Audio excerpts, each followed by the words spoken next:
PCOD है polycystic ovarian disease. Polycystic ovarian disease PCOD नहीं है, अब PMOS है which is poly endocrine metabolic ovarian disorder. पहले लोग समझते थे कि बस ओवरी में सिस्ट है उसको आप पीसीओडी कहते हैं, पर ऐसा नहीं है। और आपको जितना पैकेज्ड फूड है वो सब बंद करना है, उससे ज्यादा खराब कोई चीज हो ही नहीं सकती। जब हम जिम जाते हैं, हम एक्सरसाइज करते हैं, तो प्रोटीन जो हमारा जो इंस्ट्रक्टर है बोलता है लेने की, वो भी प्लांट बेस्ड बोल देता है। ये प्रोटीन्स हमें अपने सप्लीमेंट्स में लेने चाहिए। Natural sources are there so many, like तो बेटर होगा कि हम ओरिजिनल चीज़ों पे रहें रादर देन सप्लीमेंट्स। कौन से 3-4 टेस्ट हम लोगों को करा लेनी चाहिए जिससे पता चल जाए कि हमें PMOS है।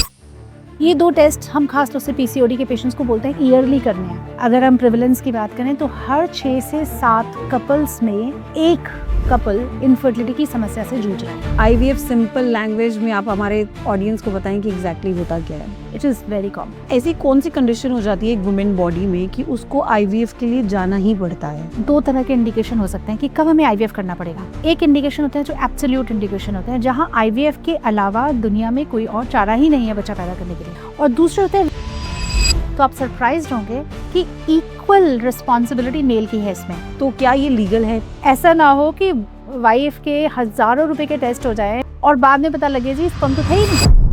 लड़कियों में उस चीज़ का जो काउंट है वो बहुत महत्व रखता है फॉर द प्रेगनेंसी, और वो भी लोगों का बहुत कम होता जा रहा है, जिसकी वजह से IVF की तरफ जाना पड़ता है।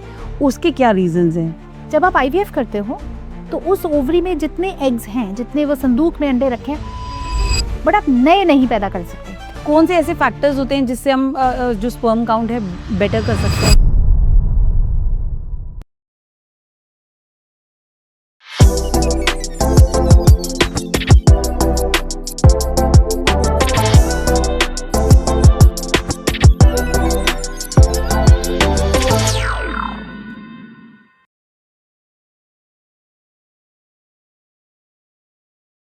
Hey guys, welcome back to our show Coffee Unfiltered। आज हमारे साथ हैं बहुत ही एक special doctor and very close to our heart, because मुझे ऐसा लगता है कि जो आजकल वुमेन इश्यूज हैं उसके लिए आपकी एक अच्छी गायनी और एक अच्छी IVF डॉक्टर आपको मिल जाए ना, तो आपकी लाइफ सेटल हो जाती है। So today we have with us doctor Rashmi Sharma, who is also director of Origin IVF and she stays in Vikaspuri and I am from also from Vikaspuri. और आज हम इनसे बात करेंगे PMOS, PCOD, मेल इनफर्टिलिटी, बहुत सारे ऐसे इश्यूज़ के बारे में बात करेंगे जो कहीं ना कहीं हमारे माइंडसेट को कंफ्यूज रखते हैं और हमारी लाइफ को स्ट्रगल बना देते हैं। सो उनके आंसर्स जानने के लिए let me welcome her today. Thank you so much ma'am, आज आप हमारे शो में आए। Thank you so much, thank you for inviting me ma'am. और because I know you are such an expert, तो you are the best person जो आज हमारे ऑडियंस को अच्छे से बता सकती है कि किस तरीके से लाइफ में अपने आप को सेट रखना चाहिए as a human being also, पहली बात तो। और बिफोर वी स्टार्ट, सबसे पहली कन्फ्यूजन मुझे जो ऐसा लगता है एक डॉक्टर से, वो भी गायनी स्पेशलिस्ट, IVF स्पेशलिस्ट से पूछना चाहिए कि PCOD है क्या? ओके, सो PCOD की जो फुल फॉर्म है that is polycystic ovarian disease. अच्छी बात यह है कि अब इसका नाम बदल गया है, PCOD नहीं है, अब PMOS है which is poly endocrine metabolic ovarian disorder. तो एक्चुअली में जो अब नया नाम है वो इसको बहुत अच्छे से डिफाइन करता है। ये एक मल्टी हार्मोनल प्रॉब्लम है plus metabolic problem. Multi hormonal का मतलब, पहले लोग समझते थे कि बस ओवरी में सिस्ट है उसको आप PCOD कहते हो, पर ऐसा नहीं है। आपका कहीं ना कहीं डायबिटीज़ की हिस्ट्री होती है फैमिली में, आपने कहीं ना कहीं वो डायबिटीज़ जीन इनहेरिट की होती है, वो डायबिटीज़ जीन आपके अंदर है, और उसी में अगर हल्का सा मोटापा ऐड हो जाए, ओबेसिटी ऐड हो जाए, तो आपके सारे हार्मोन्स गड़बड़ हो जाते हैं, आपके पीरियड्स गड़बड़ हो जाते हैं, आपके एग बनने बंद हो जाते हैं, इनफर्टिलिटी हो सकती है। और इनफर्टिलिटी और गायनी प्रॉब्लम के अलावा मेल हार्मोन्स बढ़ जाते हैं, जैसे एक्ने हो जाते हैं, चेहरे पे बाल हो जाते हैं, और लेटर ऑन एज में जाके डायबिटीज़, हार्ट अटैक्स होने की संभावना बहुत बढ़ जाती है, यूट्राइन कैंसर होने की संभावना बढ़ जाती है।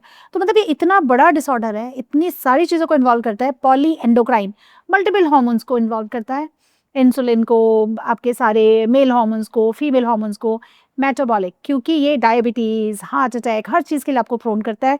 ओवेरियन, क्योंकि ये ओवरी को इन्वॉल्व करता है, ओवरी में एग नहीं बनने देता, इसलिए अब इसका नाम हो गया है poly endocrine metabolic ovarian syndrome. And it's very common in India, very common around the world, बहुत ही कॉमन है। तो मैम, ये जो मेडिकल पर्सपेक्टिव है वुमेन हेल्थ को देखते हुए, द टॉप मतलब नेम तक भी चेंज कर दिया गया, तो क्या ऐसी अप्रोचेस हैं जो आने वाले टाइम पे will make it easy for a girl और a man to understand these things? So basically हमें ये समझना है कि जो ये डिसऑर्डर है PCOD, ये विमेन को बहुत परेशान करता था, इनफैक्ट नेम बहुत परेशान करता था। मेरे पास अभी भी हर दूसरा तीसरा पेशेंट आके कहता है मैडम मेरी सिस्ट कम हो गई, मेरी सिस्ट ज़्यादा हो गई। तब मुझे उनको समझाना पड़ता था कि ये कोई सिस्ट का डिसऑर्डर नहीं है, ये सारे हार्मोन्स का डिसऑर्डर है। तो पहली बात तो ये जो चेंज हुआ है इन द नेम, ये बहुत ही वेलकम चेंज है। सेकेंडली बात ये है कि ये लाइफस्टाइल से रिलेटेड डिसऑर्डर है। मतलब जीन तो है ही, जीन डायबिटीज़ की जीन जो कि इंडिया में बहुत है, हमारी 1/3 पॉपुलेशन में डायबिटीज़ की जीन है। We are the diabetes capital of the world. Okay, तो अब से एक जनरेशन पहले तक ये जो परेशानी है पीसीओडी की, ये हमारी पॉपुलेशन को तंग नहीं करती थी, हालांकि जीन थी, क्योंकि हम पतले थे, बट क्योंकि हम लाइफस्टाइल physically active चेंजेस थे। बहुत ज़्यादा है Yes. अभी आज के तो अब अगर क्योंकि लाइफस्टाइल चेंजेस हो गए, हमारा ओपेसिटी आ गया, तो सारा पीसीओडी मैनिफेस्ट हो गया हर तीसरे चौथे पर्सन को। लाइक 8 से 10 वुमेन में एक लेडी को अब पीसीओडी है। तो हम लाइफस्टाइल को ठीक कर सकते हैं। तो क्या तरीके हैं मैम वो लाइफस्टाइल को ठीक करने के लिए, जिससे ये जो हमारे हार्मोन्स हैं ये ठीक रहें? लाइफस्टाइल में 2 इंपॉर्टेंट चीज़ें हैं, one is diet, another is exercise. There is no shortcut. Diet बहुत ही कॉन्शियस डाइट होनी चाहिए, जिसमें आप ज़्यादा वेजिटेबल्स लें, ज़्यादा फाइबर्स लें, आपको ऑयली फूड बहुत कम खाना है, आपको चीनी जहर है, चीनी नमक जितनी सफ़ेद चीज़ें हैं वो आपके लिए जहर हैं। ये दिमाग में कहीं ना कहीं फिट कर लेना चाहिए। सफ़ेद चीनी, नमक बीपी बढ़ाता है, मैदा, राइट। तो जितने रिफाइंड प्रोसेस्ड चीज़ें हैं वो ख़त्म कर दीजिए, और जितनी ऑर्गेनिक अनरिफाइंड चीज़ें हैं वो अपनी डाइट में ऐड कर दीजिए। सलाद, वेजिटेबल, प्रोटीन के सप्लीमेंट्स, प्रोटीन्स, तो वो डाइट करना है। प्लस कैलोरी कॉन्शियस रहना है। आपको 1400, 1500, 1700 से ज़्यादा कैलोरी नहीं खानी है, कहीं ना कहीं वो कॉन्शियस। और आपको जितना पैकेज्ड फूड है वो सब बंद करना है। जितना प्रोसेस्ड फूड है उससे ज़्यादा ख़राब कोई चीज़ खो ही नहीं सकती। प्लास्टिक में बंद जो चिप्स आ रहे हैं, आई मीन उसमें नॉट ओनली द कैलोरीज, उसमें इतने न्यूरो एंडोक्राइन डिसरप्टर्स हैं। इस पर इतनी रिसर्च चल रही है वर्ल्ड में। इनफैक्ट ऑल्सो जितने पेस्टिसाइड्स यूज़ हो रहे हैं उसकी वजह से जो एंडोक्राइन डिसरप्शंस हो रहे हैं उससे भी बहुत हार्मोनल प्रॉब्लम्स आ रही हैं। तो जितना fresh, organic, vegetable based, plant based food आप ले सकते हो, दैट इज़ बेटर। मैम इसके कोई सप्लीमेंट्स भी आता है, या जैसे आपने प्रोटीन प्लांट बेस्ड बोला कि आजकल बहुत सारी ऐसे जब हम जिम जाते हैं, हम एक्सरसाइज करते हैं, तो हमें प्रोटीन जो हमारा जो इंस्ट्रक्टर है बोलता है लेने की, वो भी प्लांट बेस्ड बोल देता है। तो हमें ये वाली जो इसके सब्स्टिट्यूट्स हैं ओरिजिनल हम ना लेते हुए, तो ये प्रोटीन्स हमें अपने सप्लीमेंट्स में लेने चाहिए? सो देखो, जो दुनिया में स्टडीज़ हुई हैं, बेटर होता है कि आप ओरिजिनल चीज़ लें। बिकॉज आप किसी चीज़ का एक्सट्रैक्ट निकाल के दे रहे हो, उसमें बहुत सारी और चीज़ें मिस हो जाएंगी। I mean natural sources are there so many, like आपका मिल्क है, पनीर है, दालें हैं, राजमा है, टोफू है। तो बेटर होगा कि हम ओरिजिनल चीज़ों पे रहें रादर देन सप्लीमेंट्स। पर हाँ, जहाँ कमी पड़ रही है, जहाँ हम नहीं ले पा रहे हैं, वहाँ पे सप्लीमेंट्स में हेल्प। नहीं है। और इसके कोई टेस्ट भी होते हैं? अगर हमारे को अपनी बॉडी में चेंजेस दिख रहे हो, तो हमें ऐसे कौन से 3-4 टेस्ट हम लोगों को करा लेनी चाहिए जिससे पता चल जाए कि हमें पीएमओएस हो रहा है? यस। सो इसमें बेसिकली टेस्ट किया जाता है आपके लिपिड प्रोफाइल, क्योंकि पीसीओडी में अगर मेटाबॉलिक चेंजेस हो रहे हैं तो आपका कोलेस्ट्रॉल रेंज हो जाएगा। HbA1c एक बहुत इंपॉर्टेंट टेस्ट है ग्लाइकोसिलेटेड हीमोग्लोबिन का, जो बॉर्डर लाइन डायबिटीज़ बता देता है। ये 2 टेस्ट हम खास तौर से पीसीओडी के पेशेंट्स को बोलते हैं ईयरली करने हैं। लिपिड प्रोफाइल करना है और HbA1c करना है, ताकि आपकी बॉडी में अगर कोई मेटाबॉलिक चेंजेस हो रहे हैं तो वो पता चल जाए। इसके अलावा डायग्नोज करने के लिए पीसीओडी को आपको अपने आप से डायग्नोज नहीं करना है। It is to be diagnose by a doctor, because PCOD is a diagnosis of exclusion. बहुत बार होता है कि किसी भी बीमारी को उठा के पीसीओडी बोल देते हैं। ऐसा नहीं है, उसके पर्टिकुलर क्राइटेरियाज हैं। वो क्राइटेरिया जब फुलफिल होते हैं तब हम कहते हैं कि अच्छा ये पेशेंट को पीसीओडी है। और मैम इन चीज़ों की वजह से इनफर्टिलिटी बहुत बढ़ती जा रही है, जिसकी वजह से कि आज के टाइम पे मुझे ऐसा लगता है 10 आउट ऑफ 1 वुमेन और may be more than that IVF की तरफ बढ़ती जा रही हैं। सो वो क्या रीजंस है, और आईवीएफ सिंपल लैंग्वेज में आप हमारे ऑडियंस को बताएं कि एग्जैक्टली होता क्या है? तो आपका पहला क्वेश्चन इनफर्टिलिटी के रिलेटेड, इनफर्टिलिटी कितना कॉमन है? It is very common. अगर हम प्रिवलेंस की बात करें तो हर 6 से 7 कपल्स में एक कपल इनफर्टिलिटी की समस्या से जूझ रहा है, निसंतानता से जूझ रहा है। तो आप इंडिया की पॉपुलेशन देख लीजिए और उसमें देख लीजिए कितने मिलियंस ऑफ कपल्स हैं जो इनफर्टिलिटी से जूझ रहे हैं। ठीक है, यानी कि बहुत बड़ा नंबर है. It's like a कहते हैं कॉन्ट्राडिक्टरी थिंग कि एक तरफ हम कहते हैं इंडिया जो है वर्ल्ड का द मोस्ट पॉपुलेटेड नेशन, हमारी पॉपुलेशन सबसे ज़्यादा है, तो हमें इनफर्टिलिटी ट्रीट करने की क्या ज़रूरत है ना, सोचा जाए तो. बट जितनी बड़ी पॉपुलेशन है उतने ही ज़्यादा निसंतान कपल हैं. और इंडिया में it is a social stigma, बहुत से और कंट्रीज़ में भी इनफर्टिलिटी एक बीमारी की तरह ही है, क्योंकि ये सोशल डिसीज़ है. जैसे ही किसी कपल की शादी होती है, कुछ समय बाद ही घर वाले, अड़ोसी पड़ोसी मतलब इस हद तक टोकना शुरू कर देते हैं कि आप खुशखबरी कब दे रहे हैं, अभी तक खुशखबरी नहीं आई, 2 साल हो गए, 4 साल हो गए, कि उस कपल का किसी शादी ब्याह में या किसी पार्टी में जाना तक हराम हो जाता है. They start getting anxious.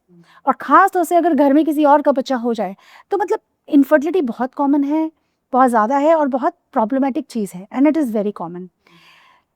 And IVF की अगर मैं बात करूं तो जितने भी इनफर्टाइल कपल्स हैं उनमें से लगभग 25% को IVF की ज़रूरत पड़ेगी. लगभग 75% कपल्स का साधारण तरीके से ही इलाज हो जाएगा. Like IVF is kind of मतलब एडवांस ट्रीटमेंट. उससे पहले भी बहुत छोटे छोटे इलाज होते हैं जिनसे आप बच्चा करा सकते हो. IUI है, नॉर्मल ट्राई है. तो 75% पेशेंट्स का वही इलाज हो जाएगा. 25% पेशेंट्स को IVF की ज़रूरत पड़ेगी. IVF अगर मैं समझाऊं, in vitro fertilisation. In vitro माने outside the body. Outside the body हम फर्टिलाइजेशन कर रहे हैं. फर्टिलाइजेशन मतलब निषेचन, एक अंडे और एक स्पर्म का, राइट. यानी कि जो काम शरीर में होता है वो हम लैब में बच्चा बना रहे हैं. एक तरह से हम बाहर लैब में अंडा लिया, स्पर्म लिया हस्बैंड का, बेबी हमने बाहर बनाया, इसीलिए उसको टेस्ट ट्यूब बेबी कहते हैं, क्योंकि टेस्ट ट्यूब में बेबी बनाया और वो हमने यूट्रस में डाल दिया. That is IVF. That's like a very advance treatment and thankfully अब आ गया है, and it is like a bone for so many couples. But ma'am ऐसी कौन सी कंडीशन हो जाती है एक वुमेन बॉडी में कि उसको IVF के लिए जाना ही पड़ता है? ओके, तो बेसिकली IVF के 2 तरह के इंडिकेशन हो सकते हैं कि कब हमें IVF करना पड़ेगा. एक इंडिकेशन होता है जो एब्सोल्यूट इंडिकेशन होता है, जहां IVF के अलावा दुनिया में कोई और चारा ही नहीं है बच्चा पैदा करने के लिए. और दूसरे होते हैं रिलेटिव इंडिकेशन. रिलेटिव जहां बाकी ट्रीटमेंट फेल हो चुके हैं, अब लास्ट ऑप्शन हमारा IVF बचा है. ठीक. तो एब्सोल्यूट इंडिकेशन क्या होता है? एब्सोल्यूट जहां जैसे किसी की अगर दोनों फेलोपियन ट्यूब्स ब्लॉक्ड है, ट्यूब्स बहुत इंपॉर्टेंट होती हैं बच्चा पैदा करने के लिए, अगर दोनों नलियां बंद हैं और वो लेडी अगर हमारे पास 22 साल की उम्र पे भी आई है, तो वो 22 पे आए, चाहे 32 पे आए, चाहे 42 पे आए, उसको IVF ही करना पड़ेगा. क्योंकि नलियां बंद है तो एग और स्पर्म मिल ही नहीं सकते, तो हमें बाहरी बच्चा बनाना पड़ेगा. ऐसे ही दूसरा एक एब्सोल्यूट इंडिकेशन होता है कि हस्बैंड की स्पर्म रिपोर्ट बहुत ख़राब है, हस्बैंड की स्पर्म काउंट इतनी कम है, मोटिलिटी कम है, क्योंकि एक एग को फर्टिलाइज करने के लिए करोड़ों स्पर्म चाहिए होते हैं. तो अगर हस्बैंड की स्पर्म की रिपोर्ट बहुत ही कम है तो उस केस में भी हमें IVF और IVF से भी एक स्टेप ऊपर, जिसे ICSI कहते हैं, वो करना पड़ेगा. तो ये हो गया एब्सोल्यूट इंडिकेशन. ठीक है. या हस्बैंड की स्पर्म काउंट की रिपोर्ट 0 है और हमें टेस्टिस में से स्पर्म निकालने पड़ रहे हैं, टेस्टिस में से नीडल से सर्जिकली स्पर्म निकालने पड़ रहे हैं, तो उससे नॉर्मली बच्चा नहीं हो सकता, उससे हमें बाहर ही लैब में बच्चा बनाना पड़ेगा. इस तरह के केसेस होते हैं जो एब्सोल्यूट इंडिकेशन है. या किसी के एग खत्म हो चुके हैं, प्रीमेच्योर मेनोपॉज हो गया है, ओवेरियन फेलियर हो चुका है, या मेनोपॉज हो गया है, तो हमें एग किसी और लेडी के लेके, डोनर एग लेके, हस्बैंड के स्पर्म लेके बच्चा बना के बच्चेदानी में डालना पड़ेगा. तो ये कंडीशंस हैं जो एब्सोल्यूट इंडिकेशंस हैं. इसके अलावा रिलेटिव होते हैं. रिलेटिव जैसे PCOD, सब कुछ करके देख लिया, नॉर्मल ट्राई के 4-5 साइकिल हो गए, IUI हो गया 2-3 साइकिल, तो मतलब at one point of time हमें एडवांस ट्रीटमेंट IVF की तरफ जाना पड़ेगा. या हस्बैंड की रिपोर्ट थोड़ी बहुत ख़राब है, ट्रीटमेंट करके देख लिया है, फेलियर हो चुके हैं, करना पड़ेगा. या अनएक्सप्लेन्ड इनफर्टिलिटी, दुनिया भर की सारी रिपोर्टें नॉर्मल है, 10-10 साल बच्चा नहीं हो रहा है, तो अल्टीमेटली सिर्फ नॉर्मल के लिए नहीं छोड़ना है, उनके लिए हमें IVF पे जाना पड़ेगा. इसमें एज का बहुत इंपॉर्टेंट रोल है. तो मैं ये एक मैसेज देना चाहूँगी कि अगर किसी ने आपको कह दिया है कि IVF की ही ज़रूरत है, सपोज एब्सोल्यूट इंडिकेशन है, नलियाँ बंद है, फिर उसमें वेट मत कीजिए जी, क्योंकि जितनी आप अपनी उम्र निकालेंगे उतना ज़्यादा आप अपने चांसेस को कम करेंगे. राइट. मेरे पास मतलब आई रिमेंबर फ्यू पेशेंट्स जहाँ 10 साल पहले बोल दिया गया था पेशेंट को कि IVF करना पड़ेगा, क्योंकि लेप्रोस्कोपी में नलियां बंद थी और वो पेशेंट ने 10 साल निकाल दी। मैम क्योंकि अभी भी हुआ है, लोग एक्सेप्ट ही नहीं करना चाहते हैं कि एक आईवीएफ है, और फैमिलीज को नहीं बताते, इनफैक्ट यार छुप के करवाते हैं आईवीएफ। इतना बड़ा हुआ है, पता नहीं किस चीज़ का। और स्पेशली पेरिफेरी में जो गांव हैं वहाँ पे भी एक बड़ा मिथ है कि आईवीएफ में बच्चा अपना नहीं है। ये लोग बड़ा आके जो खास तौर से गांव के लोग आ रहे होते हैं कि मैडम बच्चा तो हमारा ही होगा ना, हमने सुना है बच्चा किसी और का होता है। ये जो दिमाग में मिथ है ये बहुत लोगों को समय रहते इलाज नहीं करने देता। आई थिंक इस तरह के पॉडकास्ट के थ्रू ये अवेयरनेस फैलाना बहुत ज़रूरी है कि आईवीएफ एक बहुत अच्छा ट्रीटमेंट है, वरदान की तरह है, आजकल बहुत सेफ है, सिंपल है। जहाँ ज़रूरत हो वहाँ जाके ओपिनियन ज़रूर ले लो, घर में मत बैठो, राइट? अपनी उम्र नहीं निकालनी। मैम आपने बहुत इस लास्ट 1 मिनट में बहुत ऐसी चीज़ें मेंशन करी कि जो मुझे ऐसा लगता है सोसाइटी में एक अभी भी हमारे लोग ऐसे हैं कि जो हमेशा एक वुमेन को ही ब्लेम करते हैं कि बच्चा नहीं हो रहा। बट आपने मेजर रीज़न बताया कि जो स्पर्म काउंट्स एक मेजर रीज़न, और मुझे लगता है कि मेल जाके चेक तक नहीं करवाते होंगे। We have to convince them. बिल्कुल सही कह रहे हो शिल्पा। अगर मैं निसंतानता के कारणों की बात करूं तो आप सरप्राइज्ड होंगे कि इक्वल रिस्पॉन्सिबिलिटी मेल की है इसमें। अगर मैं 100 कपल्स देख रही हूँ तो 40% में लेडी का कारण मिलेगा और 40% पेशेंट्स में हस्बैंड का कारण मिलेगा कि काउंट नहीं है, कम है, मोटिलिटी कम है, स्पर्म नहीं है। और 20% होंगे ऐसे केसेस जहाँ सारी रिपोर्टें नॉर्मल है और फिर भी बच्चा नहीं हो रहा। एंड यस, सीमेन एनालिसिस को लेके इक्का दुक्का कोई पेशेंट अभी भी मुझसे टकरा जाता है जो स्पर्म काउंट ही नहीं करा के देते, राइट? कभी उनकी मदर नहीं कराने देती, कभी वो खुद नहीं करा। मतलब थोड़े कम हो गए फ्रीक्वेंसी अभी पिछले 10-15 सालों में इस तरह के पेशेंट्स की, लेकिन अभी भी 10 दिन में कोई एक मरीज ऐसा टकरा जाता है और वो फिर मेरे से बहुत डांट खा के जाता है, बहुत डांट खा के जाता है। मतलब मैं सेकंड टाइम में अगर मेरे पास सीमेन एनालिसिस की रिपोर्ट नहीं आई, मैं पर्चे पे लिख देती हूँ, I will not treat if semen analysis is not done. क्योंकि उसका कहना मैं तो ठीक हूँ जी, या जो मदर इन लॉ है वो कहते हैं जी बच्चा तो ये हमारा तो ठीक है बेटा जी, तो ठीक है। ये तो ठीक है जी। तो मुझे इनको समझाना पड़ता है कि भैया 400, 500, 600 रुपए का टेस्ट है, जाके स्पर्म काउंट करा लो। ऐसा ना हो कि वाइफ के हजारों रुपए के टेस्ट हो जाएं, 2 साल निकल जाएं और बाद में पता लगे जी स्पर्म तो थे ही नहीं, सारा टाइम पैसा सब बर्बाद चला जाएगा। कौन से ऐसे फैक्टर्स होते हैं जिससे हम जो स्पर्म काउंट है बेटर कर सकते हैं? उनका लाइफस्टाइल खराब है या ये इनहेरिटेंट भी होती हैं ये चीज़ें? नहीं, जो स्पर्म काउंट्स आजकल बहुत कम होते जा रहे हैं अराउंड द वर्ल्ड, ये एक फैक्ट है। WHO जहाँ पहले कहता था 60 मिलियन काउंट नॉर्मल है, उसने खुद घटा के अपनी काउंट की रेंज 16 मिलियन कर दिया है। कुछ तो फैक्टर्स हैं अक्रॉस द वर्ल्ड जिसकी वजह से स्पर्म्स कम हो रहे हैं, शुक्राणु कम हो रहे हैं। अब वो पोल्यूशन है या पेस्टिसाइड्स हैं या इलेक्ट्रोमैग्नेटिक वेव्स हैं, जो मोबाइल हम लोग यूज़ कर रहे हैं, हर जगह वेव्स हैं। हम जो माइक में बात कर रहे हैं, हम जो camera, I mean all these are waves. Somewhere something is affecting the human sperm counts and around the world शुक्राणु या स्पर्म्स मेल में कम हो रहे हैं। ये तो है कुछ ऐसे फैक्टर जिनके ऊपर शायद हमारा बहुत कंट्रोल नहीं है। There are certain factors like lifestyle जिनके ऊपर कंट्रोल है, जैसे अल्कोहल, जैसे स्मोकिंग। 100% मालूम है कि ये खराब करता है स्पर्म्स को। आपका बैड लाइफस्टाइल, बहुत कोई मोटा ओबीज मैन है, उसमें स्पर्म काउंट्स कम होने की संभावना है। इसके अलावा अगर आप जिम के सप्लीमेंट्स ले रहे हो, अगर आप टेस्टोस्टेरोन ले रहे हो, अगर आप स्टेरॉइड्स ले रहे हो, तो वो स्पर्म्स को ख़त्म कर देता है। मतलब 1-2 पेशेंट मुझे याद हैं जो मिस्टर इंडिया थे, अच्छा, जिन्होंने इतनी बॉडी ज़बरदस्त बनाई, बॉडी स्टेरॉइड्स हुई खाए थी, होंगे, आई am sure. they had won the competition of Mr. India and the sperm counts were 0 because they were on so much of testosterone. So this is also very important that if you are planning a pregnancy, तो muscle बनाने के लिए testosterone का या steroids का इस्तेमाल मत करो। वो आपके स्पर्म्स के लिए बहुत खतरनाक है, वो स्पर्म काउंट को घटा के 0 कर देंगे। तो ये मेडिकली ट्रीटेड किया जाता है जिससे ये बेटर हो सके? अगर आप स्टेरॉइड बंद कर दोगे, टेस्टोस्टेरोन बंद कर दोगे, तो सी होता क्या है, अगर हम बाहर से टेस्टोस्टेरोन दे रहे हैं या स्टेरॉइड दे रहे हैं तो हमारे ब्रेन को ये सिग्नल जा रहा है कि हाँ बॉडी में बहुत टेस्टोस्टेरोन है, हमें स्पर्म बनाने की ज़रूरत नहीं है। तो बॉडी के जो हार्मोन्स हैं वो स्पर्म काउंट को ख़त्म कर देंगे।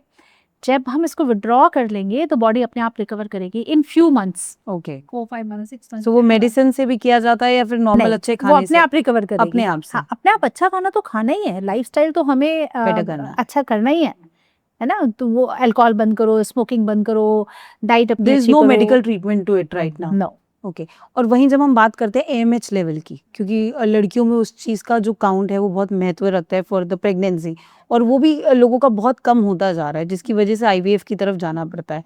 उसके क्या रीजंस हैं?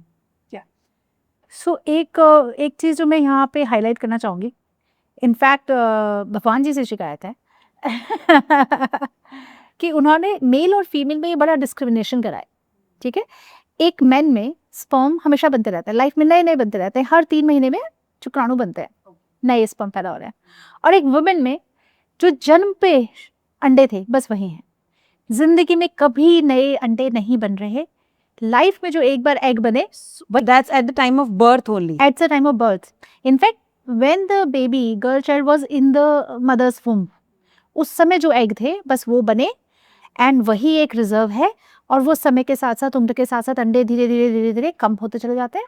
और not only number come, in fact क्योंकि वो बूढ़े एग हो गए, बिकॉज वो जन्म के समय के हैं, तो उनकी क्वालिटी भी खराब होती चली जाती है। तो विमेन में बहुत इंपॉर्टेंट है एज, रिप्रोडक्टिव एज, कि समय के साथ साथ एग कम होते चले जाएंगे, समय के साथ साथ उनकी क्वालिटी पुअर होती चली जाएगी। तो वुमेन को अपनी एज का बहुत ध्यान रखना है in the terms of reproduction.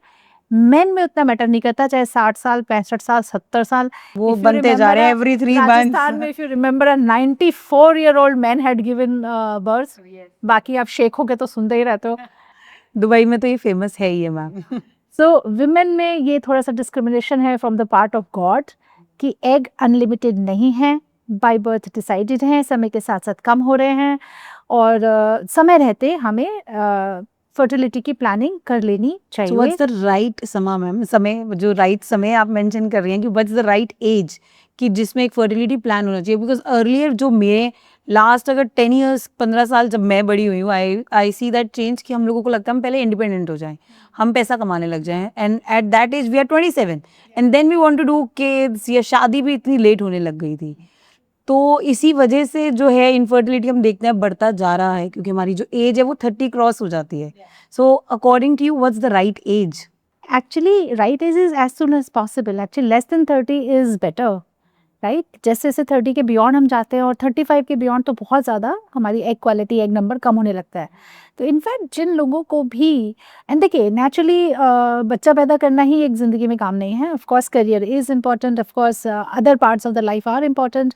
तो अगर किसी के सामने कोई ऐसी सर्कमस्टेंसेस हों कि अभी हम प्रेगनेंसी नहीं कर पा रहे हैं, तो हमें एग फ्रीजिंग कर लेनी चाहिए, है ना। Egg freezing is technology is available now.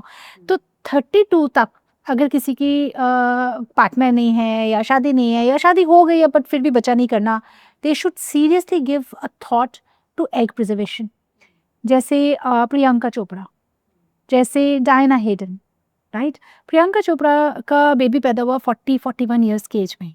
तो 40-41 ईयर्स में तो इतने अच्छे एग नहीं रहते। तो thankfully these are the celebrities who have come out in the open and they have admitted that they froze their eggs. Priyanka Chopra froze her eggs at the age of 32, क्योंकि अपने एग से बच्चा पैदा करना है, लेकिन 32 को नहीं करना। तो किसी भी गर्ल को अगर ऐसा है कि भी आगे अभी टाइम है, अभी बच्चा नहीं करना, तो एग फ्रीजिंग के बारे में जाके किसी अच्छे रिप्रोडक्टिव स्पेशलिस्ट से या IVF स्पेशलिस्ट से जाके बात करनी चाहिए और मिलना चाहिए और करना चाहिए। ये तो आप जैसे लोग हैं जो हमें इन डिस्कशंस में बता देते हैं, but why not in schools and colleges? मतलब मुझे ऐसा लगता है कि एजुकेट हमें स्कूल कॉलेजेस में ही कर देना चाहिए गर्ल्स को। बट मैम इसकी कॉस्ट बहुत ज़्यादा एक्सपेंसिव होती है, जो मैंने सुना है कि इट्स एक्सपेंसिव। और तो जो एक कॉलेज स्टूडेंट लड़की है वो जाके अगर एग फ्रीज करना चाहे, सो कैसे पॉसिबिलिटीज़ हैं? बिकॉज पेरेंट्स डजंट सपोर्ट, क्योंकि आजकल के भी पेरेंट्स को भी समझ नहीं आ पा रहा है कि इसकी इंपॉर्टेंस है क्या।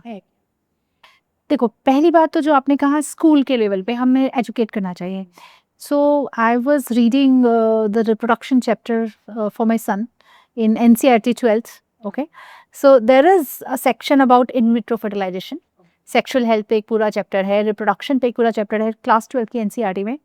बट उसी में उनको एग फ्रीजिंग ऐड कर देना चाहिए। I think NCERT should somewhere think about it, because IVF तो उन्होंने मेंशन कर दिया है कि IVF क्या होता है, कैसे करते हैं इनफर्टिलिटी। बट येस, उसमें हमें रिप्रोडक्टिव एज भी अगर हम 4-5 लाइनें भी ऐड कर दें, तो कहीं ना कहीं बच्चों के में आ दिमाग में जाएगा। आएगा कि येस एज इंपॉर्टेंट है, और एग फ्रीजिंग की टेक्नोलॉजी भी है विच इज़ ऑल्सो गुड। तो I think this is something maybe we can represent to the education minister और somewhere that can be added upon. But ma'am egg freezing तो ठीक है, हम educate भी कर देंगे, बट जो उसकी कॉस्ट है वो is equivalent to IVF which is very expensive. तो आपको नहीं लगता कि गवर्नमेंट को कुछ इसको मतलब पब्लिसाइज इस तरीके से करना, या तो इंश्योरेंस लेकर आए इस चीज़ में? ये बहुत अच्छी बात करी आपने डॉक्टर शिल्पा जी. जहाँ तक कॉस्ट की बात है, मैं थोड़ा सा कॉस्ट को ब्रेकअप कर लेती हूँ कि यस, एग फ्रीजिंग की cost is like an IVF cost, जिसमें कि इंजेक्शंस लगते हैं 60-70-80 हज़ार रुपये के, प्लस आईवीएफ की जो medias, the consumables, the embryologist, the anaesthetist, gynaecologist, पूरे एक प्रोसीजर मिला के अराउंड 1.5-2 लाख की कॉस्ट आती है. And egg freezing is just like IVF only, because आपको वही इंजेक्शन लगाने हैं, वही एग पिकअप करना है, वही लैब में आपको एग फ्रीज करना है, राइट. सो जहाँ तक इंश्योरेंस, एक बात तो ये है कि थैंकफुली गवर्नमेंट हॉस्पिटल्स, कुछ गवर्नमेंट हॉस्पिटल में अब आईवीएफ की फैसिलिटी आ गई है. आईवीएफ के डिपार्टमेंट्स अब क्रिएट होना शुरू हो गया. देखिए, हमारे देश के लिए प्रायोरिटी जो थी हेल्थ की, गवर्नमेंट की, या ठीक है अभी भी है, there are 100 other diseases which needed government's urgent attention, like communicable diseases, like अभी हम उनसे ही नहीं पार पा पाए हैं, right? Plus cancer is rising so much. तो fertility गवर्नमेंट के लिए बहुत ही लीस्ट प्रायोरिटी एरिया है. इनफैक्ट उनके लिए फर्टिलिटी कंट्रोल ज़्यादा प्रायोरिटी एरिया है, राइट. तो वो ज़्यादा पैसा उस पर किस पे लगाएंगे? नसबंदी कराओ, नसबंदी का प्रोग्राम चलाओ, पॉपुलेशन स्टेरलाइजेशन. तो उनको कोई बोले कि भैया आईवीएफ बच्चे और पैदा करो, तो वो एक तरह से कहेंगे अभी तो क्या बात कर रहे हो, क्या कर रहे हो, पहले हम नॉर्मल हेल्थ तो सुधार ले जनता की. तो एक तरह से लीस्ट प्रायोरिटी एरिया हो गया. बट फिर भी looking at the plight of infertile couples, अब गवर्नमेंट हॉस्पिटल्स, कुछ हॉस्पिटल्स में ये सुविधा आने लग गई है. जैसे एम्स में आ गई, जैसे मौलाना आज़ाद में आ गई है, जैसे ईएसआई हॉस्पिटल में आ गई है. So they do all free of cost? या नॉट ऑल, वहाँ पे भी कुछ इंजेक्शन की कॉस्ट लगती है, शायद 50-60 हज़ार लगती है. कुछ जैसे ईएसआई है वहाँ बिल्कुल फ्री में होता है. तो अब धीरे धीरे ये सुविधा आने लग गई है. तो एक चीज़ तो ये है कि जो बच्चे हैं या जो भी कोई आईवीएफ इस तरह से एक्सप्लोर कर रहा है और फाइनेंशियली नहीं कर पा रहा है, तो वो गवर्नमेंट हॉस्पिटल में कहाँ अवेलेबल है वहाँ पे भी वो एक्सप्लोर कर सकता है. सेकेंडली, जहाँ तक इंश्योरेंस का सवाल है, अब बात वही है कि इंश्योरेंस कंपनी कोई भी आईवीएफ कवर नहीं करती, क्योंकि उसको बीमारी नहीं मानते, right. It is considered is converted into mental health issues also. WHO की डेफिनेशन ये कहती है बीमारी की कि कोई भी ऐसी कंडीशन जिससे आपकी मेंटल हेल्थ या सोशल वेलबींग पे फर्क पड़ रहा है, वो भी बीमारी है ना. तो उस हिसाब से इनफर्टिलिटी सोशल प्रॉब्लम भी है और मेंटल प्रॉब्लम भी है, पर उसको बीमारी नहीं मानते. उसको ये मानते हैं कि जैसे कॉस्मेटिक ट्रीटमेंट हो गए या जैसे प्लास्टिक सर्जरी के ट्रीटमेंट हो गए, डिजायर ही तो है. इस चक्कर में इंश्योरेंसेस कवर नहीं होते, जो कि होने चाहिए. I mean, this message should go that IVF should be covered under insurance. In fact जैसे गवर्नमेंट इंश्योरेंसेस नहीं कवर करती, बहुत सारी और इंश्योरेंसेस जो नहीं कवर करती. जब भी कोई हेल्थ इंश्योरेंस ले रहा हो, उनको पर्टिकुलरली देख लेना चाहिए कि कौन सी इंश्योरेंस आईवीएफ को कवर कर रही है. तो उस चीज़ को भी ध्यान में रख के वो ले सकते हैं कि अगर कोई इंश्योरेंस है जो आईवीएफ कवर कर रही है. सो Facebook and Google what they did कि भाई अब कोई भी विमेन अगर वर्किंग है और अगर उनको करियर में ब्रेक लेना पड़ रहा है फॉर अ चाइल्ड, तो नेचुरली वर्क लॉस हो रहा है, टाइम लॉस हो रहा है. Okay, right. तो हमारे organisations they supported those women की अगर आप बाई चांस अभी नहीं कर पा रहे हो तो आप एग फ्रीज करा लो. एंड फ्री ऑफ कॉस्ट उन्होंने एग फ्रीज करवाए लोगों के. No organisations needs to come in front also. Ma'am, donor eggs की आपने बात करी, तो क्या ये लीगल है पहली बात तो? और क्योंकि आपने खुद ही मेंशन स्टार्टिंग में कर दिया था कि लोगों को लगता है कि हमारा एग से बना है नहीं बना, कि कोई और बच्चा तो नहीं है. सो ये एक माइंडसेट है प्रॉब्लम. सो आप इसको किस तरीके से मेंटेन करते हैं आईवीएफ के थ्रू? सो शिल्पा, थैंकफुली ART एक्ट आ गया है, आर्टिफिशियल रिप्रोडक्टिव टेक्नोलॉजी एक्ट, जो दिसंबर 2021 में पार्लियामेंट में पास हो गया और मार्च 2022 में उसके रूल्स आ गए. So it is an effort from the government side to regulate this IVF sector, जिसमें हर चीज़ के ऊपर लॉ है. तो डोनर एग को लेकर भी लॉ है, राइट. अब ऐसे ही नहीं कि मतलब बहुत सारे उसमें कानून आ गए कि एक डोनर जिंदगी में एक ही बार डोनेट करेगी. एक एग डोनर के जो एग्स हैं वो सिर्फ एक ही कपल के लिए इस्तेमाल होंगे. ऐसे नहीं है कि एक लेडी ने एग दी और 10 जगह बच्चा पैदा हो गया और उनके बाद में आपस में शादी हो गई, राइट. तो इस तरह का कानून आ गया जो बड़ा स्ट्रिंजेंट कानून है, जिसमें बहुत स्ट्रिंजेंट पनिशमेंट्स भी हैं. एंड गवर्नमेंट का उसके ऊपर पूरा फोकस चल रहा है. इनफैक्ट सब ऑनलाइन रिपोर्टिंग कर दिया है. अभी हमारे ऑनलाइन रजिस्ट्री चालू कर दी है, जिसमें कि every month we have to fill in the data. Plus जो भी डोनर लिए जा रहे हैं उनका पूरा रिकॉर्ड रखा जा रहा है ART बैंक के थ्रू. मतलब वो एक जना एक ही बारी एग डोनेट कर सकता एक डोनर जिंदगी में अब सिर्फ एक बार डोनेट करेगी, है और वो भी सिंगल एग जो यूज होगा। नहीं नॉट सिंगल एग उन्होंने उस पर लिमिट रखी है, 7 एग्स यूज होंगे, बट एक ही कपल के लिए इस्तेमाल होंगे। पहले क्या होता था, मान लिया एक डोनर के एग लिए और सपोज 2 फाइनेंशियली कंस्ट्रेंट कपल्स हैं, मैचिंग कपल्स हैं, तो आधे इसको दे दिए आधे इसको दे दिए, राइट। अब नहीं कर सकते, मतलब एक ही लेडी का बच्चा अगर पैदा होता है तो एक ही घर में पैदा होगा। This is the intention which is very good and बहुत स्ट्रिंजेंट लॉ है। ART बैंक के थ्रू डोनर ली जाती हैं, उनके भी क्या टेस्ट होने हैं, डोनर के 1 साल का हेल्थ इंश्योरेंस होना चाहिए ताकि डोनर को अगर कुछ भी प्रॉब्लम हो जाए तो वो परेशान ना हो और हेल्थ इंश्योरेंस में कवर्ड हो। तो बड़े वेलकम स्टेप्स हैं एंड पूरा उसको टाइटली रेगुलेट किया जा रहा है बाय द गवर्नमेंट। पूरा एक मशीनरी लगी हुई है उसको रेगुलेट करने के लिए, सब कुछ ऑनलाइन रिपोर्टिंग है, so which is good. Ma'am donor eggs की तो बात कर लेते क्योंकि वो महिलाओं की होती है, लेकिन जब बात आती है डोनर स्पर्म्स की तो मुझे लगता है आज भी वो हमारी जो सोसाइटी है वो अगेन कि नहीं हमें डोनर स्पर्म्स तो नहीं चाहिए, बच्चा तो हमें अपना ही चाहिए। उस केस में किस तरीके से चीज़ें की जाती हैं और वो भी लीगल है या नहीं है, उसको मेंटेन किया जाता है? सो पहली बात यस लीगल है, वो भी ART एक्ट के अंडर में है। अगर हमें डोनर स्पर्म लेने हैं किसी के लिए तो बैंक के थ्रू ही लेने होंगे। ART बैंक्स हैं जो गवर्नमेंट के रजिस्टर्ड एक्रेडिटेड बैंक्स हैं, उसका डाटा भी एवरी मंथ ऑनलाइन गवर्नमेंट को सबमिट होता है। हस्बैंड की 5 कैरेक्टरिस्टिक्स को मैच करके सैंपल मंगवाया जाता है। जैसे हमारा IVF सेंटर है, हमारे पास सारी फ्रीजिंग की फैसिलिटीज़ हैं, लेकिन हम बैंक नहीं बना सकते बाय लॉ, हमारे पास सीमेन बैंक नहीं हो सकता। अगर मुझे भी किसी पेशेंट के लिए डोनर स्पर्म मंगाना है तो मुझे बैंक से ही मंगाना होगा और just like a blood bank, just like a blood bank जिसमें कि 5-6 चीज़ें मैच करके blood group, height, complexion, hair colour match करके मंगाया जाता है, राइट। तो एंड लीगल है। इसमें भी एक जो प्रॉब्लम कह लो या जो भी कह लो एक्ट में आया है कि एक डोनर जिंदगी में एक ही बार डोनेट करेगा, ये एक है which is in a way good. Vicky donor की तरह नहीं होगा कि 55-56 बच्चे पैदा हो जाए जी, which is not right because they are like half brothers and half sisters and they can get married in between Right. themselves. तो अब एक डोनर के स्पर्म्स सिर्फ एक ही कपल के लिए इस्तेमाल होंगे। गवर्नमेंट का बहुत टाइट रेगुलेशन है, ऑनलाइन रिपोर्टिंग है आधार कार्ड के साथ। So this is good. And जहाँ तक एक्सेप्टेबिलिटी की बात है, सो देखिए जब भी मेरे सामने कोई कपल आया जिसको या तो डोनर है या तो डोनर स्पर्म की ज़रूरत है, तो कपल से बहुत डिटेल डिस्कशन होना चाहिए। And I always tell the couple कि ये जो बात है कि अगर किसी को डोनर स्पर्म यूज़ करना पड़ गया या डोनर एग यूज़ करना पड़ गया, this should be only between husband and wife.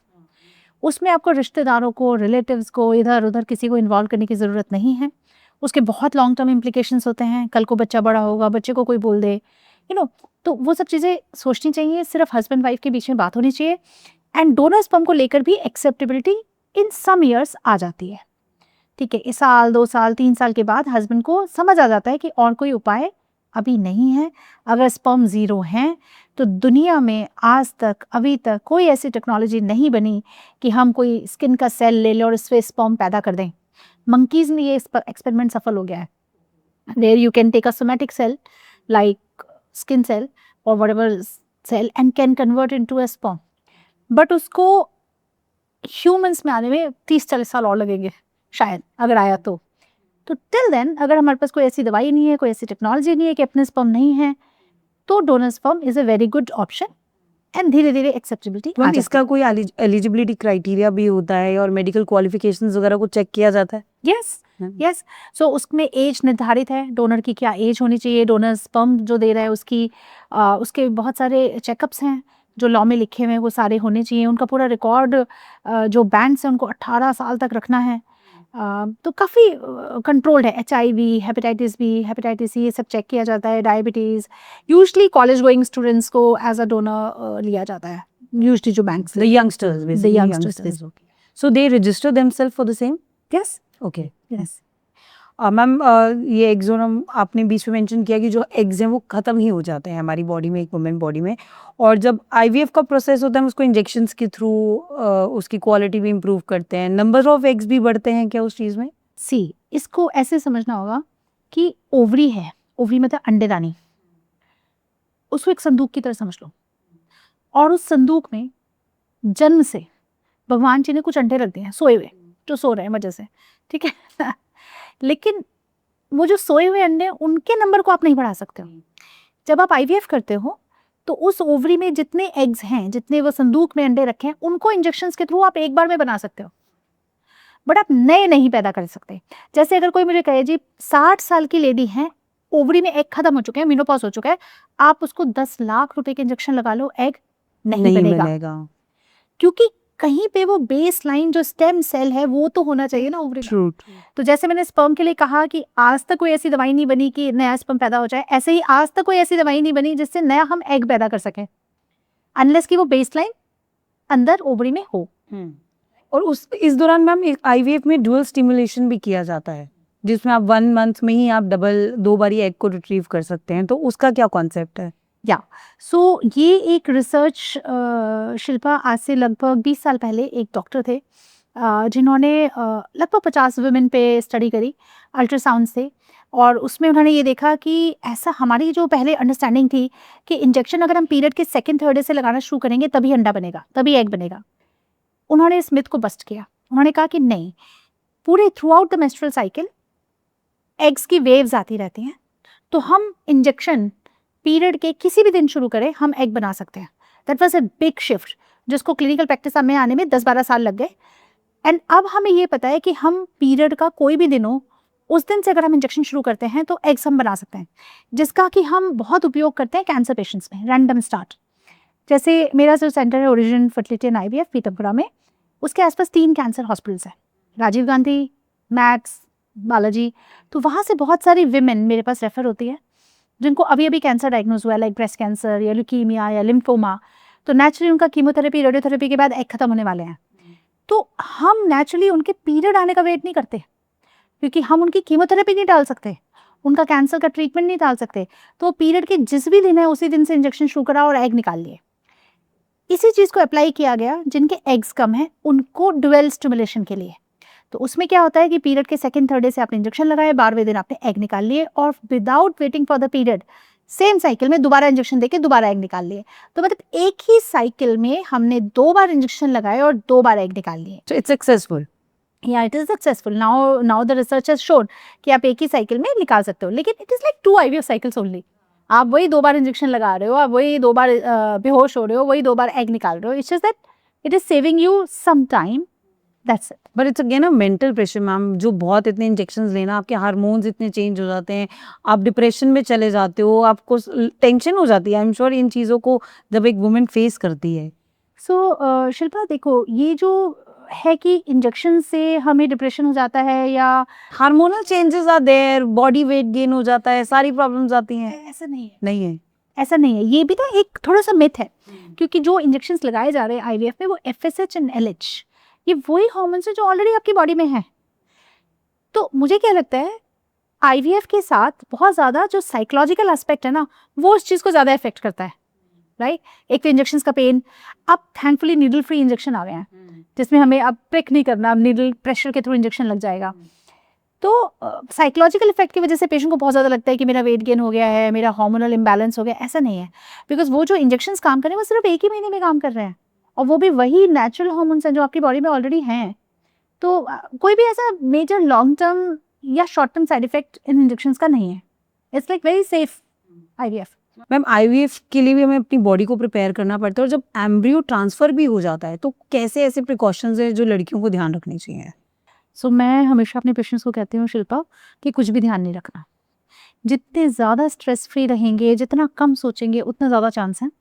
Rest का कोई रोल नहीं होता आईवीएफ के सक्सेस में। आईवीएफ में, आईयूए में 0 रोल होता है।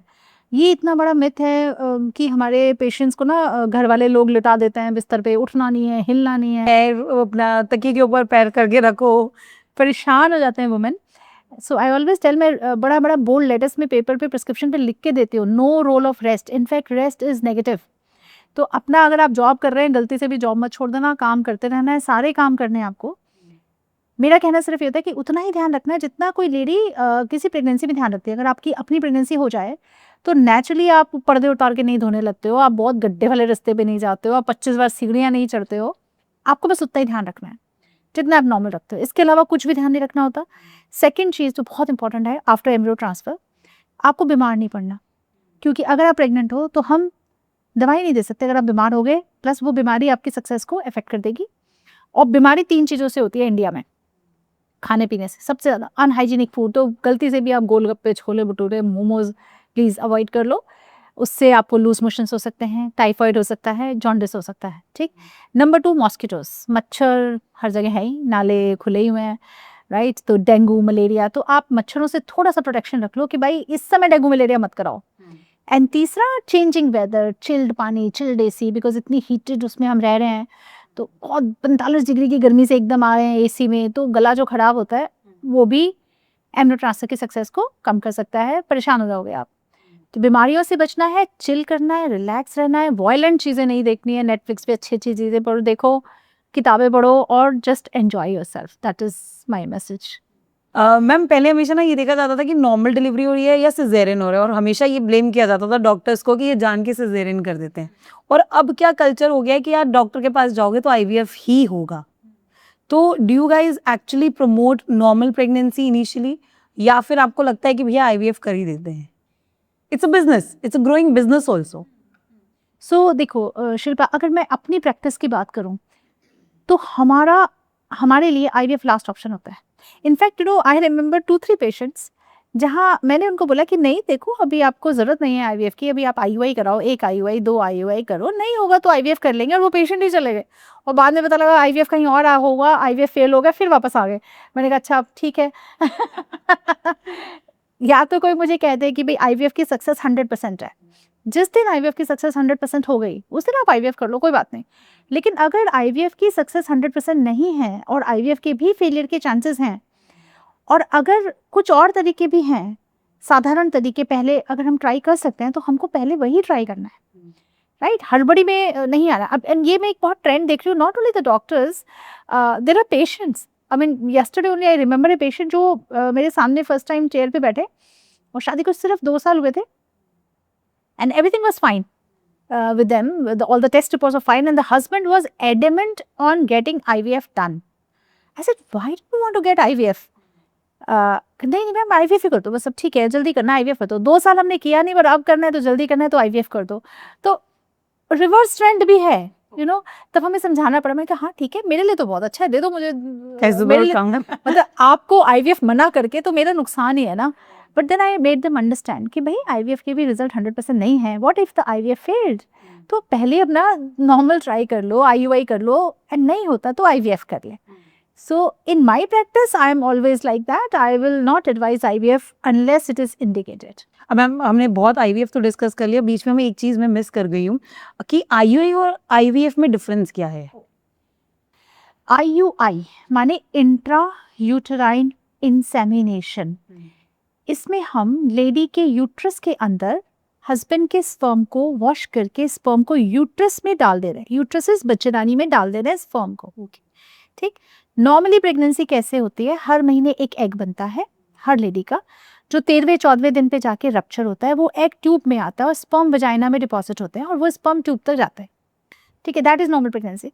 आईयूआई में हम उस स्पर्म को थोड़ी सी हेल्प कर दे रहे हैं कि जो हजारों किलोमीटर की यात्रा है फॉर स्पर्म, फॉर शुक्राणु की वो ट्यूब तक पहुंचे, उनको हमने थोड़ी सी हेल्प कर दी। पर it is like absolutely like natural pregnancy, वही एग है, वही ट्यूब है, आप ही की बॉडी में हो रहा है, तो बिल्कुल नॉर्मल प्रेगनेंसी की तरह है, हमने सिर्फ थोड़े से चांस बढ़ा दिए। IVF is totally different, IVF is like artificial pregnancy, उसमें अब एग बाहर ले रहे हो, स्पर्म बाहर ले रहे हो, बच्चा बाहर बना रहे हो, टोटली एम्ब्रायो का डेवलपमेंट लैब के कंट्रोल्ड एनवायरनमेंट में एक तरह से बेबी बाहर बन रहा है और वो बेबी बना के हम यूट्रस में डाल रहे हैं, तो these are absolutely different things, है ना। IVF is very simple and IVF is very advanced. और जब मैं सोशल मीडिया पे जब स्क्रॉल करती हूँ ना मैम, अगर प्रेगनेंसी के बारे में, आईवीएफ के बारे में, जब मैं रिसर्च भी कर रही थी तो मैं सबसे ज़्यादा फैक्टर एक देख रही थी, फियर फैक्टर है एएमएच लेवल को लेकर। सो क्या जब ये लोएस्ट होता है एएमएच लेवल तो प्रेगनेंसी और आईवीएफ सक्सेसफुल नहीं होते? नहीं, ऐसा नहीं है। एएमएच के बारे में मैं आपको बता देती हूँ, फियर फैक्टर आई थिंक लोगों का दूर होना चाहिए। पहले तो एएमएच है क्या? AMH is anti Mullerian hormone, okay. It's a very new test, like it's relatively hardly 10-20 years that it is there in the clinical practice. इससे हमें किसी लेडी के ओवेरियन रिजर्व का पता चलता है। अब इसे समझ लो कि संदूक में अंडे कितने हैं वो पता चलता है, कब खत्म हो जाएंगे, राइट। तो अगर एएमएच हमें सिर्फ नंबर ऑफ एग्स बता रहा है, एएमएच हमें क्वालिटी नहीं बता रहा, ठीक है। और किसी की भी जब प्रेगनेंसी होती है तो वो एक ही अंडे से होनी है, राइट, और नहीं होनी तो 10 से भी नहीं होनी। तो लो AMH का मतलब ये नहीं होता कि प्रेगनेंसी नहीं हो सकती। लो AMH का मतलब है कि जल्दी करो, आपके पास टाइम कम है। This is what it means, right? मतलब लोएस्ट जो AMH होता है वो क्या होता है, और आपके केसेस में इतने सारे केसेस किए और उसमें प्रेगनेंसी कन्वर्ट हुई हो? मेरी एक प्रेगनेंसी अभी रिसेंटली आई है 0.02 नैनोग्राम पर ml। नॉर्मल AMH की रेंज होती है 2.2 टू 6.8 नैनोग्राम पर ml, 2.2। तो 0.02 is like very less, very very less. पर जस्ट एक एग बना, उस एग को हमने रिट्रीव किया, बेबी बनाया, डाला, and she was pregnant. The thing was she was a young lady, she was just 33 year, right? तो अगर यंग लेडी हैं तो उनकी क्वालिटी अच्छी है, उनकी क्वालिटी अच्छी है तो सिंगल एग भी है, उससे प्रेगनेंसी हो सकती है। वही अगर कोई 41, 42, 43 साल की लेडी हैं और उनका AMH बहुत अच्छा है और एग हमें मिल गए 15, तो भी चांसेस बहुत कम है। 43 के बियॉन्ड 0%, 43 पे 5%, हार्डली। तो AMH हमको नंबर बता रहा है कि जल्दी कर लो, जल्दी कर लो। AMH हमें ये नहीं बता रहा कि प्रेगनेंसी नहीं हो सकती। मैम मैंने देखा भी रिसेंटली काफ़ी चीज़ों पे जब स्टडी करी हमने, तो मैंने ये देखा कि एंड्रोमेट्रोसिस की जो कंडीशन है वुमेन में, उसको कैसे आइडेंटिफाई कर सकते हैं और वो क्या प्रॉब्लम्स क्रिएट करता है? एंडोमेट्रियोसिस कॉमन प्रॉब्लम है और बहुत ही पेनफुल प्रॉब्लम है। एंडोमेट्रियोसिस में होता क्या है कि जो बच्चेदानी की परत है, एंडोमेट्रियम, वो हर महीने बन रही है और निकल रही है, हर महीने बन रही है और निकल रही है। उसी परत के कुछ कण यूट्रस के बाहर भी आ जाते हैं, ओवरी के बाहर, यूट्रस के मसल वॉल के अंदर। तो जितनी बार मेस्ट्रुअल ब्लीडिंग हो रही है उतनी बार अंदर भी ब्लीडिंग हो रही है। मेस्ट्रुअल ब्लड को निकलने की जगह है, उस ब्लड को निकलने की जगह नहीं है, तो अंदर अंदर अंदर अंदर ब्लड की गांठें बनती चली जाती हैं। और वो ब्लड जब इकट्ठा हो जाता है ओवरी में, तो वो अगर हम उसको काटेंगे तो क्योंकि पुराना कलेक्टेड ब्लड है तो वो चॉकलेट मटेरियल का निकलेगा, इसलिए दूसरा नाम इसका होता है चॉकलेट सिस्ट। ठीक है, जब हम ओवरी की सर्जरी करते हैं एंडोमेट्रियोसिस की, पेनफुल कंडीशन है, लगभग 7 साल लग जाते हैं इसकी डायग्नोसिस में। 7 years? जो डिले इन डायग्नोसिस देखा गया है कि इवन अमंग द डॉक्टर्स बहुत ज़रूरी है इसके बारे में, इसके लिए अवेयर रहना कि अगर कोई यंग गर्ल मेरे पास आई बहुत सिवियर डिस्मेनोरिया करके, बहुत सिवियर मेंस्ट्रुअल पेन करके, तो हमें एंडोमेट्रियोसिस को ध्यान में रखना है। कई बार कोई सिम्टम नहीं होते और कई बार इतने टेरेबल सिम्टम होते हैं कि पेशेंट के माँ बाप आके, अनमैरिड गर्ल्स तक के माँ बाप आके मुझे ये रिक्वेस्ट कर चुके हैं कि मैम इसका यूट्रस निकाल दो, हमसे इसका दर्द नहीं देखा जाता। कई बार इतना पेनफुल भी हो सकता है। तो आई वुड से कि कभी भी किसी को अगर मेंस्ट्रुअल पेन बहुत ज़्यादा है, they should consult a doctor. And ये बहुत स्पेसिफिक डायग्नोसिस है, बहुत मुश्किल से होने वाले डायग्नोसिस है। आप डॉक्टर के ऊपर छोड़िए और प्रॉपर एक अपने इन्वेस्टिगेशन एंड वो कराने चाहिए। या और मैम ऐसे ही प्री मेनोपॉज भी होता है, और आजकल यंग गर्ल्स में हो रहा है, मतलब मैंने देखा 30s में, जो 35 प्लस में भी प्री मेनोपॉज स्टार्ट हो चुका है। तो is it the right thing, और उसको रोकने के लिए क्या करना चाहिए? सो रोकने के लिए तो कुछ नहीं कर सकते। जैसे मैंने शुरुआत में कहा कि भगवान जी ने जो एग दे के भेज दिए, अब हम उसको पैदा नहीं कर सकते। और मेनोपॉज का लेना देना सीधे सीधे ओवरी के एग से है। जहाँ हमारे ओवरी के एग खत्म हो गए वहाँ मेनोपॉज हो गया, राइट? तो रोकने के लिए कुछ नहीं किया जा सकता, because that is decided by birth.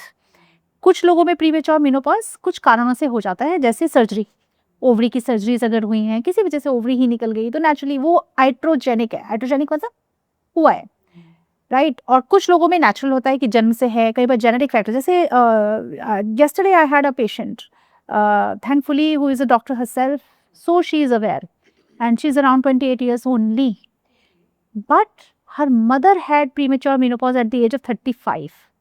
तो वो because she herself is a doctor and she was, she keeps on seeing patients, यहाँ एग्स बहुत कम होते हैं, वो मेरे पास आ गई कि मैम मेरे एग फ्रीज कर दो, एंड AMH कराया तो 0.4 nanogram only. She is not married, she is just 28, right? Virginity का भी इशू है कि हम ट्रांस वजाइनल नहीं कर सकते, अदरवाइज वर्जिनिटी हैम्पर होगी, and she is concern about it. तो हम ऊपर से अल्ट्रासाउंड करेंगे और रेक्टम के थ्रू एग निकालेंगे, ट्रांस रेक्टम, राइट? एग निकाल के फ्रीज करेंगे। सो या वेवाजाई प्रीमेच्योर मेनोपॉज, या सो इसको कंट्रोल नहीं कर सकते, जिसका होना है होना है।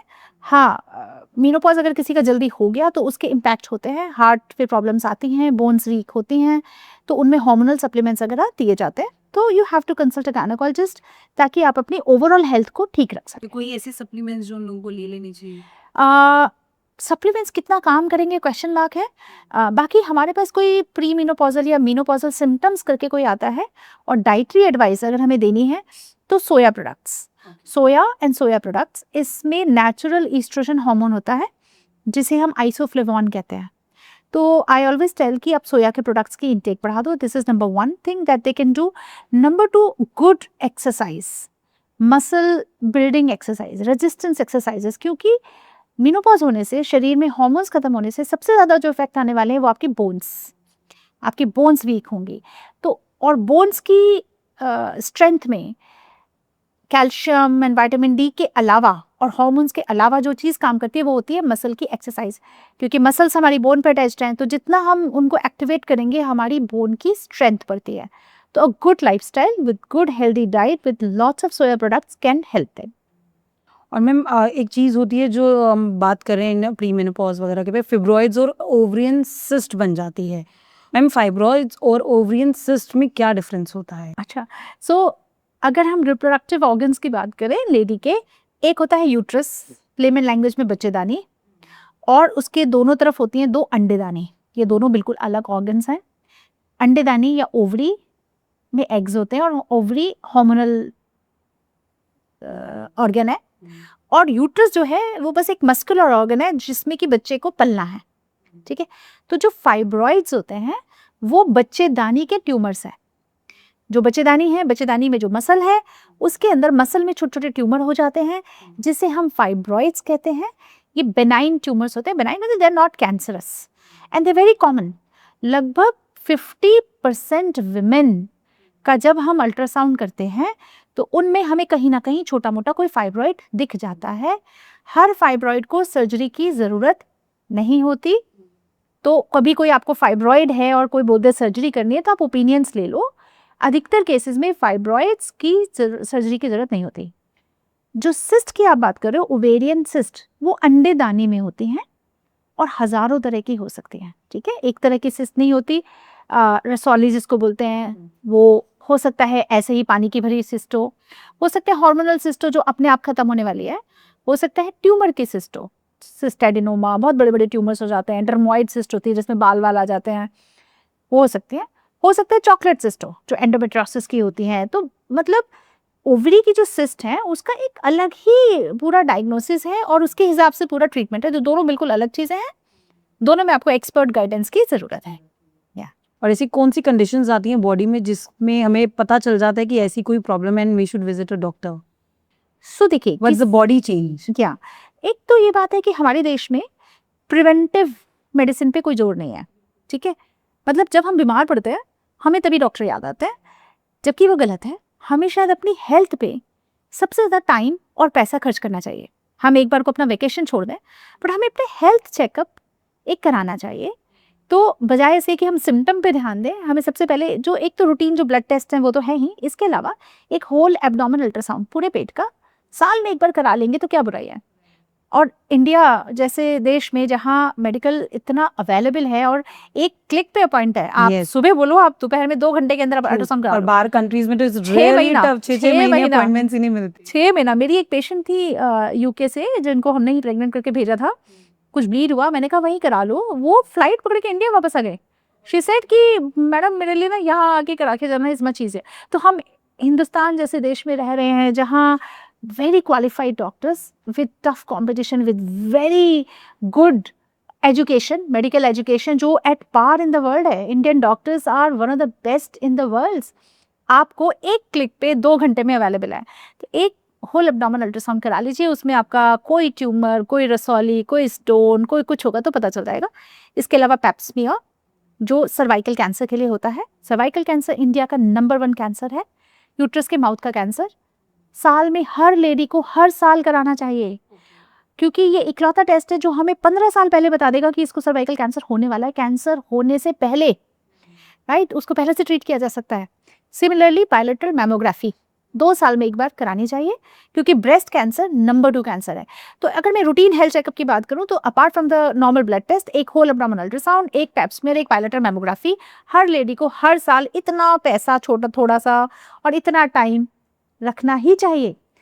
बाकी अगर हम नहीं करा रहे, अगर हम सो रहे हैं, हमें डॉक्टर तभी याद आ रहा है जब हम बीमार हैं, तब इन दैट केस अगर आपके पीरियड गड़बड़ हो रहे हैं, अगर आपके पीरियड बहुत हैवी हो रहे हैं, अगर आपको लोअर एब्डोमेन में हैवीनेस फील हो रही है, अगर आपको इंटरमेस्ट्रुअल स्पॉटिंग हो रही है, ब्लीडिंग हो रही है या इंटरकोर्स के बाद ब्लीडिंग हो रही है, this is the time that you must see the doctor. Period की इरेगुलरिटी, डिलेड पीरियड हो रहे हैं, जल्दी हो रहे हैं, बहुत हैवी हो रहे हैं, पीरियड्स के बीच में स्पॉटिंग हो जा रही है, इंटरकोर्स के बाद स्पॉटिंग हो जा रही है, या लोअर एब्डोमेन में समहाउ कुछ बहुत हैवीनेस है, बहुत हैवीनेस फील हो रही है, in that case you must see the doctor. It is very important. मुझे ऐसा लगता है जो गर्ल्स हैं हम हमेशा अपनी फैमिलीज़ पे ज़रूर ध्यान रखते हैं, अपने हस्बैंड पे, अपने बच्चों पे और अपने पे ही ध्यान नहीं रखते हैं। And this is the time हम हमें अपनी हेल्थ फर्स्ट प्रायोरिटी रखनी चाहिए। एंड मैम ये डिस्कशंस आई एम श्योर मेरे को आपके साथ एक long series of different health issues पे पॉडकास्ट करने पड़ेंगे, but before we end this podcast a message from you to the women out there और इवन द मेन और उनकी फैमिलीज को भी एक आपकी तरफ से ऐसा मैसेज जो उनको समझ आए कि लाइफ अपनी कैसे आगे लेके जाने हैं। So I think one important message is कि हेल्थ हमारे लिए सबसे बड़ी वेल्थ है। आपके पास करोड़ों रुपए होंगे और अगर आपके पास हेल्थ नहीं है तो कुछ भी नहीं है। तो हमें हेल्थ की डिसीजेस के प्रिवेंशन पे अपना टाइम और मनी डिवोट करना चाहिए फॉर श्योर। जैसे वुमेन के लिए तो मैंने आपको टेस्ट बताई दिए, तो अपनी हेल्थ का चेकअप्स बहुत इंपॉर्टेंट है, वो आपको करने चाहिए। विमेन में अगर मैं कहना चाहूँ इनफर्टिलिटी के रिलेटेड कि मेल इनफर्टिलिटी उतनी ही कॉमन है, तो यस मेल का जांच होना चाहिए। तीसरा चीज़ कि बच्चे थोड़े जल्दी प्लान कर लेने चाहिए। शायद मैं गवर्नमेंट के अगेंस्ट काम कर रही हूँ, बट ठीक है क्योंकि हम इतनी इनफर्टिलिटी देख रहे हैं। और अगर किसी वजह से प्लान नहीं कर पा रहे हैं तो फर्टिलिटी प्रिजर्वेशन या एग फ्रीजिंग पे ध्यान देना चाहिए। वो एक लिमिटेड रिसोर्स है, एग फ्रीजिंग अगर करा सकते हैं तो करा लीजिए, अगर आपको टाइम लग रहा है 32 साल से ऊपर अगर आप हो रहे हैं। देन अगर आप निसंतानता से जूझ रहे हैं और ट्रीटमेंट करा ही रहे हैं और किसी ने अगर आपको आईवीएफ की सलाह दी है तो आप सेकेंड ओपिनियन, थर्ड ओपिनियन ले लो। लेकिन अगर ये सब करने के बाद आपको समझ आता है कि हाँ आईवीएफ ही ओनली ऑप्शन है, तो आपको जल्दी कराना है, क्योंकि यहाँ पे लेडी की उम्र का रोल है। आप जितना लेट करेंगे आप उतने चांसेस अपने कम कर लेंगे। एंड आई थिंक जो नॉलेज और इन्फॉर्मेशन डॉक्टर रश्मि ने हमें दी है, इट इज़ वेरी इंपॉर्टेंट कि आप ये पूरा पॉडकास्ट देखें और कमेंट भी करिएगा कि अगर आपकी कोई प्रॉब्लम तो आई विल रिक्वेस्ट है कि जब भी कोई कमेंट आए तो आपको रिप्लाई ज़रूर होगा। एंड शी हैज़ 3 सेंटर्स, मतलब एक विकासपुरी में है, एक पीतमपुरा में है and one is in South Ex. So everywhere she is available, you can take an appointment with her.